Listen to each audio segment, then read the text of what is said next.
Petugas dari Kejaksaan Negeri Belopa yang melakukan penggeledahan di kantor Dinas Pendidikan Kabupaten Luwu membawa sejumlah dokumen dari dalam ruangan yang dimasukkan di dalam koper.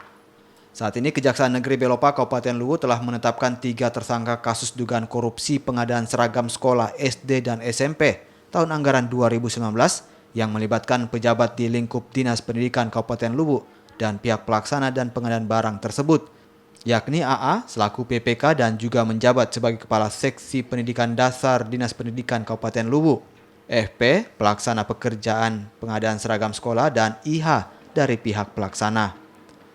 Penggeledahan itu dilakukan berdasarkan penetapan izin geledah dari PN Belopa.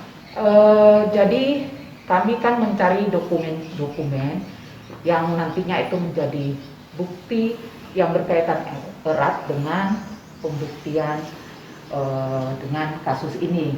Jadi beberapa yang kami dapatkan itu yang asli sesuai yang sudah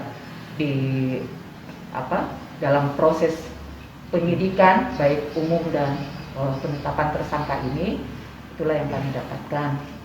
Dan tentunya itu semua untuk mendukung pembuktian sudah terjadinya atau timbulnya kerugian keuangan negara akibat pengadaan ini. Kasus korupsi pengadaan seragam sekolah SD dan SMP ini merugikan negara hingga 533 juta rupiah. Pihak Kejaksaan masih melakukan penyelidikan untuk mencari pihak terkait lainnya. Amran Amir, Kompas TV.